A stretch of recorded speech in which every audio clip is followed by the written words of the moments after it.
excited to be here. I kind of want to tell you a little bit more of the, I don't want to say basics, because we don't really know anything about my syndrome. I was born with this very, very rare syndrome that only 2 other people in the world, including myself, that we know of, have. Basically, what this syndrome causes is that I cannot gain weight. Yes, it does sound as good as it is. I could eat absolutely whatever I want, whenever I want, and I won't really gain any weight. I'm going to be 25 in March, and I've never weighed over about 64 pounds my entire life. When I was in college, I hid, well, I didn't hide, everyone knew it was there, but it was a giant tub of Twinkies, donuts, chips, Skittles, and my roommate would say, I could hear you at 12:30 reaching under your bed to get food. But I'm like, you know what? It's all right. I can do these things. Because there are benefits to this syndrome. There are benefits to not being able to gain weight. There are benefits to being visually impaired. There are benefits to being kind of really small. A lot of people think, Lizzie, how in the world are you saying there's benefits when you can only see out of one eye? Let me tell you what the benefits are, because they're great. I wear contacts. Half off contact. When I wear my reading glasses, half off prescription. If somebody is annoying me, being rude, stand on my right side. It's like you're not even there. I don't even know you're standing there. Right now, if I stand like this, I have no clue that there's this whole side of the room. Also, being small, I am very willing to volunteer myself to go to Weight Watchers, go to some gym and say, hi, I'm Lizzie. I will be your poster child. Put my face on whatever you need and I will say, hi, I use this program. Look how well it worked. Even though there are really amazing things that have come from this syndrome, there are also things that have been very, very difficult, as you can imagine. Growing up, I was raised 150% normally. When I was my parents' first child, and when I was born, the doctors told my mom, your daughter has no amniotic fluid around her at all. So when I was born, it was a miracle that I came out screaming.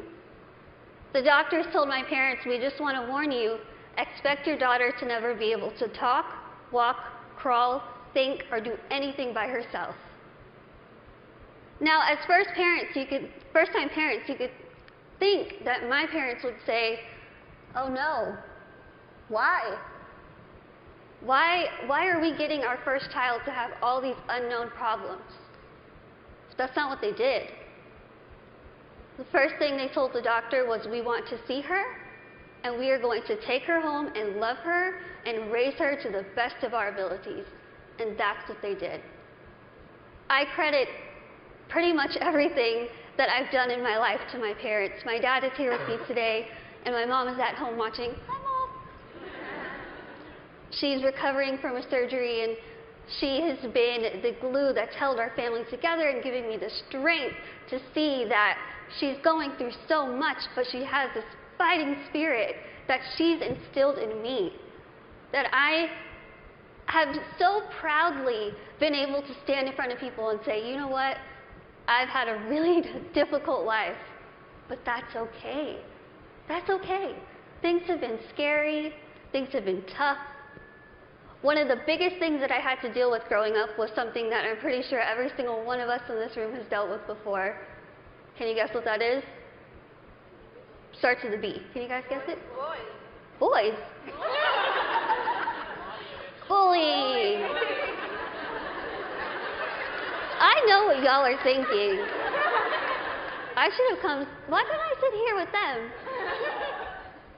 I had to deal with bullying a lot, but as I said, I was raised very normally. So when I started kindergarten, I had absolutely no idea that I looked different.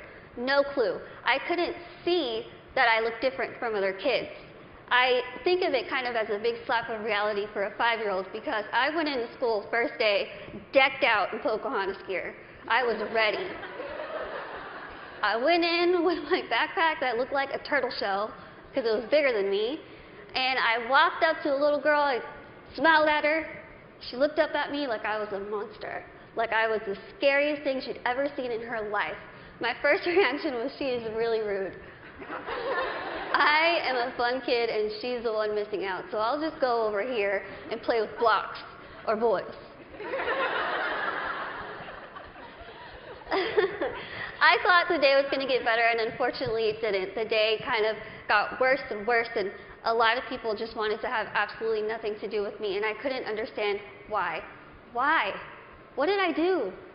I didn't do anything to them. In my mind, I was still a really cool kid. So I had to go home and ask my parents, what's wrong with me? What did I do? Why don't they like me? And they sat me down and they said, Lizzie, the only thing that's different about you is that you're smaller than the other kids. You have this syndrome, but it's not going to define who you are. They said, go to school, pick your head up, smile, continue to be yourself, and people will see that you're just like them. And so that's what I did.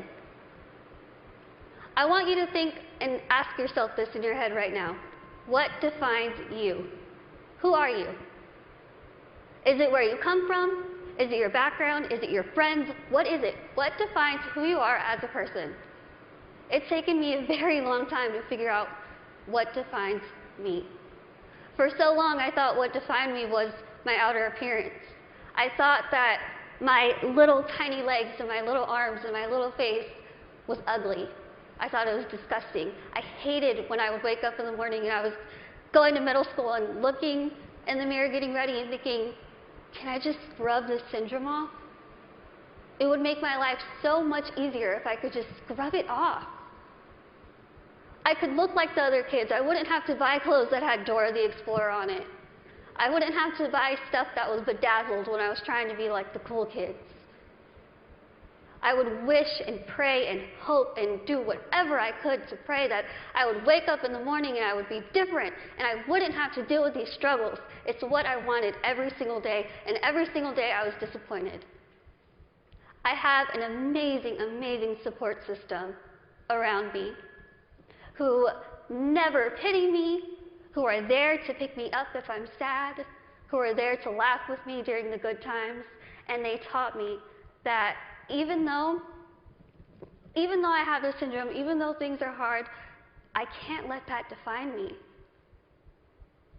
My life was put into my hands, just like your lives are put into yours. You are the person in the front seat of your car. You are the one who decides whether your car goes down a bad path or a good path. You are the one that decides what defines you. Now let me tell you, it could be really really hard to figure out what defines you. Because there are times where I would just get so annoyed and frustrated, and I don't care what defines me. When I was in high school, I found a video, unfortunately, that somebody posted of me labeling me the world's ugliest woman. There were over 4 million views to this video, 8 seconds long, no sound, thousands of comments. People saying, Lizzie, please just do a world a favor, put a gun to your head and kill yourself. Think about that. If people told you that, strangers told you this. I cried my eyes out, of course, and I was ready to kind of fight back, and something kind of clicked in my head, and I thought, I'm just going to leave it alone. I kind of started realizing that my life is in my hands. I could either choose to make this really good, or I can choose to make this really bad. I could either be grateful and open my eyes and realize the things that I do have, and make those the things that define me. I can't see out of one eye, but I can see out of the other. I might get sick a lot, but I have really nice hair. Thanks. You guys are like the best little section right here. I lose my train of thought. Okay, where was I? Hair. Okay, thank you. Okay. So I could either choose to be happy, or I could choose to kind of be upset with what I have and still kind of complain about it. But then I started realizing, am I going to let the people who called me a monster define me? Am I going to let the people who said kill it with fire define me? No. I'm going to let my goals and my success and my accomplishments be the things that define me, not my outer appearance, not the fact that I'm visually impaired, not the fact that I have this syndrome that nobody knows what it is. So I told myself I'm going to work my butt off and do whatever I could to make myself better, because in my mind, the best way that I could get back at all those people who made fun of me, who teased me, who called me ugly, who called me a monster, was to make myself better and to show them, you know what? Tell me those negative things, I'm going to turn them around, and I'm going to use them as a ladder to climb up to my goals. That's what I did. I told myself I wanted to be a motivational speaker, I want to write a book, graduate college, have my own family and my own career. 8 years later, I'm standing in front of you, still doing motivational speaking. First thing, I accomplished it. I wanted to write a book. In a couple weeks, I will be submitting the manuscript for my 3rd book.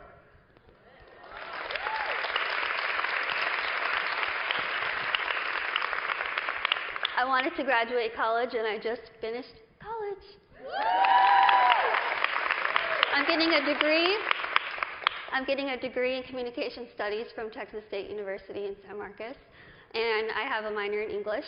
I really tried to use real life experience while I was getting my degree, and my professors were not having it. But I wanted to have, lastly, my own family and my own career, and the family part is kind of down the line. My career part, I feel like I'm really doing well with it, considering the fact that when I decided I wanted to be a motivational speaker, I went home, I sat in front of my laptop, went to Google, typed in how to be a motivational speaker. I'm not even joking. I worked my butt off. I used the people who were telling me that I couldn't do this to motivate me. I used their negativity to light my fire to keep going. Use that. Use that. Use that negativity that you have in your life to make yourself better, because I guarantee you, you will win. Now, I want to end with asking you again. I want you to leave here and ask yourself what defines you. But remember, brave starts here. Thank you.